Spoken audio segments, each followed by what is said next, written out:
അപ്പം നമ്മളുടെ ജൂറിസ്പ്രുഡൻസിൻ്റെ ക്ലാസ് നമ്മൾ എവിടെ നിർത്തിയോ അവിടെ നിന്ന് മുന്നോട്ടേക്ക് ഇനി ഇങ്ങനെ കൊണ്ടുപോകാമെന്ന് വിചാരിച്ചു.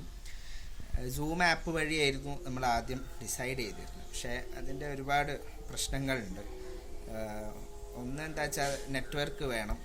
നെറ്റ്വർക്ക് ഫ്ലക്ച്വേഷൻ ഉള്ളിടത്ത് അതിൻ്റെ ഒരു പ്രശ്നമുണ്ട്. പിന്നെ എത്രത്തോളം പേർക്ക് അത് ആക്സസ് ചെയ്യാൻ പറ്റും, പിന്നെ അത് സേവ്ഡ് ആയിരിക്കില്ല, പിന്നെ കിട്ടാത്ത കുട്ടികൾക്ക് അതൊരു വിഷയം വരും. അപ്പോൾ ഈ ഒരു കാര്യങ്ങളൊക്കെ പരിഗണിച്ചും കൊണ്ട് ഇപ്പം ഞാൻ വിചാരിക്കുന്നത് ഇതുപോലെ നമ്മളുടെ പോർഷൻസിൻ്റെ ഒരു ജസ്റ്റ് നമ്മൾ എടുക്കുക, എന്നിട്ട് അതിൻ്റെ ഒരു വീഡിയോ ചെയ്യാം. അപ്പം ഒരു എക്സാം പോയിന്റ് ഓഫ് വ്യൂവിലായിരിക്കും ഡിസ്കഷൻ. നമുക്ക് ഇനി ഒരു ഇൻ്ററാക്റ്റീവ് മെത്തേഡ് ഇതിൽ പോസിബിൾ അല്ല, ഒരു വൺ മാൻ ഷോ മാത്രമായിരിക്കും. അതുകൊണ്ട് തന്നെ ഒരു പർട്ടിക്കുലർ ടോപ്പിക്ക് നാളെ ക്വസ്റ്റ്യൻ പേപ്പറിൽ വരുമ്പം അതിൻ്റെ ആൻസർ എങ്ങനെ ഫ്രെയിം ചെയ്യണം എന്നുള്ളൊരു രീതിയിലായിരിക്കും ഈ ക്ലാസ് വരിക.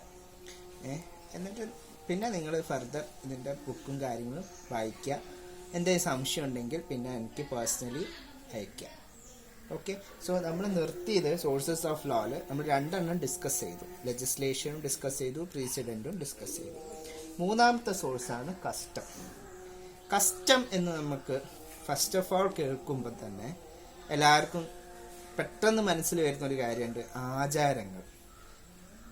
ആചാരങ്ങൾ എന്ന് നമ്മൾ പറയുമ്പോൾ പലപ്പോഴും അത് ഏതെങ്കിലും മതത്തിൻ്റെ പേരിലോ അങ്ങനത്തെ കാര്യങ്ങളിലേക്ക് എത്തും.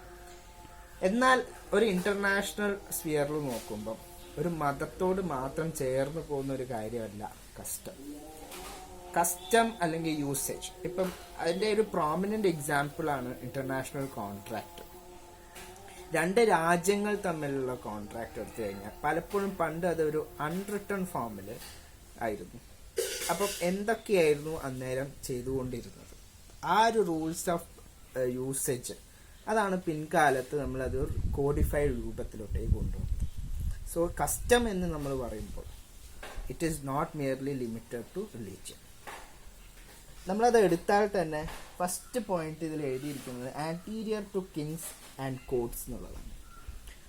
നമ്മൾ ആദ്യമേ പറഞ്ഞു ലോ എന്നുള്ളൊരു സംഗതി ഉത്ഭവിക്കുന്ന തന്നെ ആൾക്കാർ കൂട്ടം കൂടി ജീവിക്കാൻ തുടങ്ങിയതിനു ശേഷം.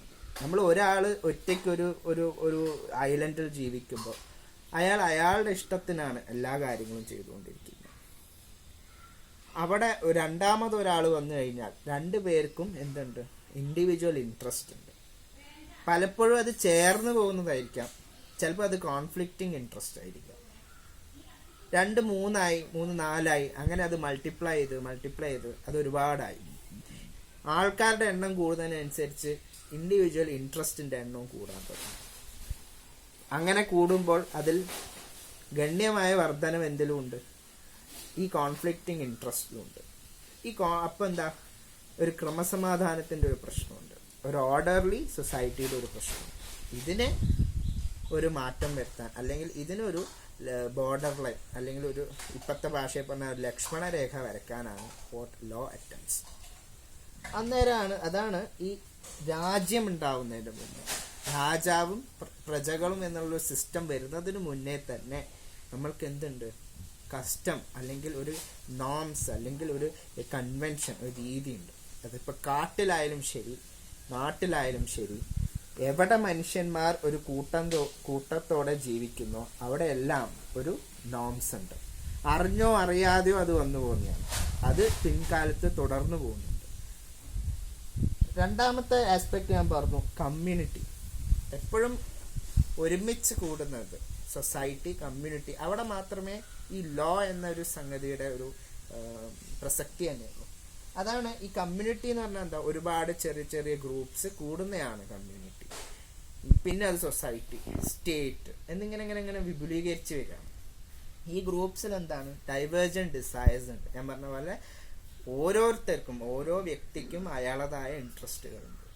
അത് കോൺഫ്ലിക്റ്റിംഗ് ആയിരിക്കാം. അങ്ങനെ കോൺഫ്ലിക്ട്സ് ആണെങ്കിൽ അത് നമുക്ക് റിസോൾവ് ചെയ്യപ്പെടേണ്ടതുണ്ട്, അതിനൊരു പരിഹാരം തേടേണ്ടതുണ്ട്. ആ പരിഹരിക്കാൻ നമുക്ക് ചില നോംസിൻ്റെ ആവശ്യമുണ്ട്. ഈ നോംസ് ആണ് പലപ്പോഴും പിന്നെ കൺവെൻഷൻസും കസ്റ്റമൊക്കെ ആയിട്ട് മാറിക്കൊണ്ടിരിക്കുന്നത്.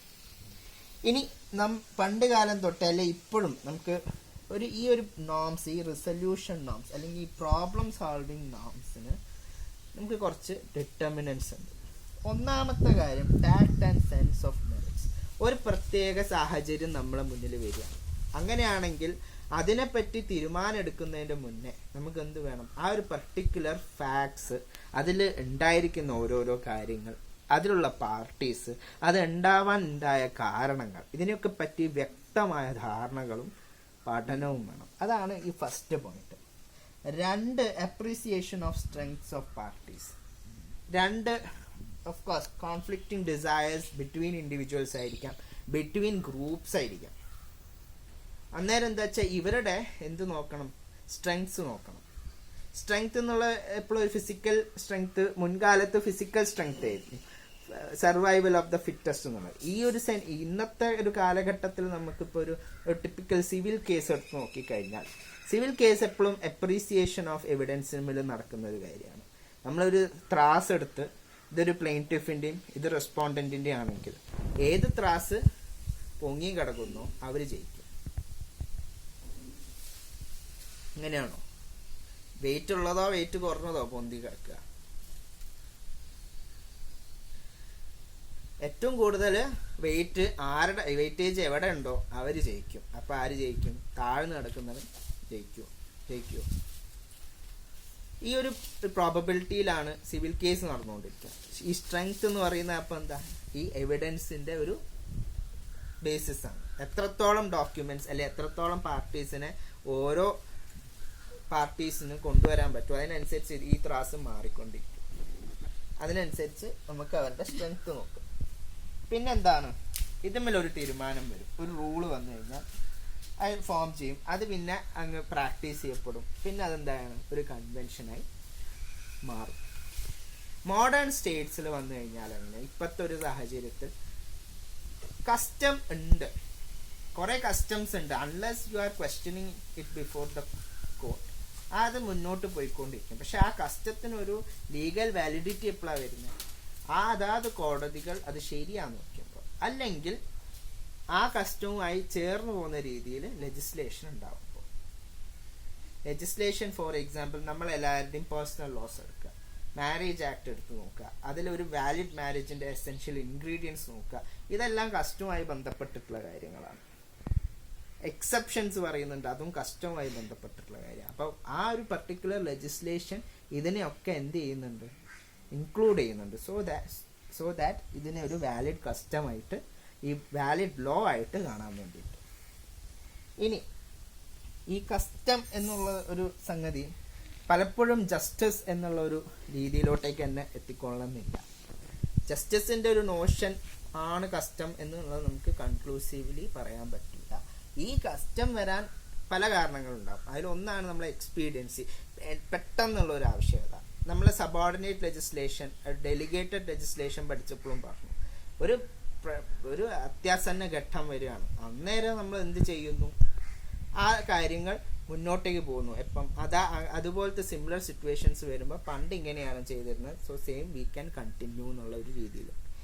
2, എപ്പോഴും പവർ. ഞാൻ പറഞ്ഞ പോലെ പണ്ട് പവർ എന്ന് ഉദ്ദേശിക്കുന്നത് ഫിസിക്കൽ പവറാണ്, മസിൽ പവറാണ്. അപ്പം എന്താണെന്ന് വെച്ചാൽ സർവൈവൽ ഓഫ് ദ ഫിറ്റസ്റ്റ് എന്ന് പറയും. അതിലൊരു ടിപ്പിക്കൽ എക്സാമ്പിളുമാണ് സ്ലേവറി. സ്ലേവറി ഒരുപാട് കാലത്തേക്ക് കസ്റ്റമായിരുന്നു. എത്രത്തോളം സ്ലേവ്സ് ഉണ്ടോ അത്രത്തോളം യജമാൻ പവർഫുൾ ആണെന്നുള്ള ഒരു രീതിയൊക്കെ ഉണ്ടായിരുന്നു. So power was also A determinant of custom. ഇനി ഈ കസ്റ്റത്തിന്റെ റോൾ എന്താണ് ഇന്നത്തെ ഒരു മോഡേൺ സ്റ്റേറ്റിൽ? അത് ലോ ആവാൻ, നമുക്കൊരു ലീഗൽ സിസ്റ്റത്തിലോട്ടേക്ക് കൊണ്ടുവരാൻ എന്തൊക്കെ അതിന് സഹായിക്കുന്നു? ഒന്ന്, മെറ്റീരിയൽസ്. നമ്മൾ ഇപ്പം അല്ലാതെ ഒരു പർട്ടിക്കുലർ ഒരു വിഷയത്തിനെ പറ്റി ഒരു ലോ ഉണ്ടാക്കണം എന്ന് വിചാരിച്ചു കഴിഞ്ഞാൽ നമ്മൾ ഒരുപാട് ഇൻ്റലക്റ്റ് അതിൽ ചെലവഴിക്കുന്നുണ്ട്.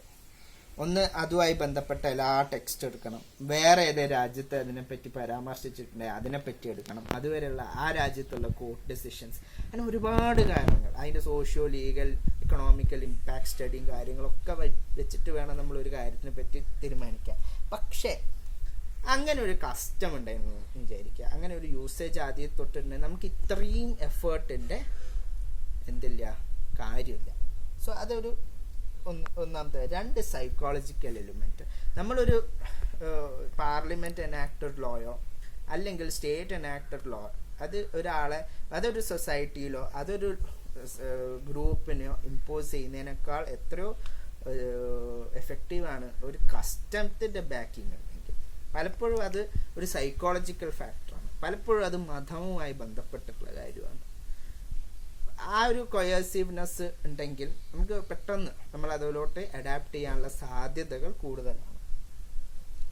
പിന്നെ അതിനൊരു മാക്സിമാണ് വയ ട്രീറ്റ വയ ടൂക്റ്റ എന്നുള്ളത്. അതായത് ഫ്രീക്വന്റഡ് path is reliable path.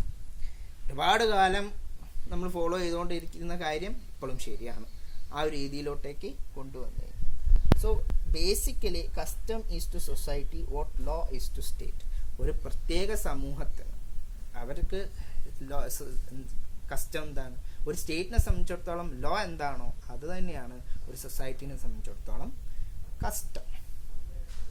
Okay, ഇതൊരു ബേസിക് ഇൻട്രൊഡക്ഷൻ ആണ്.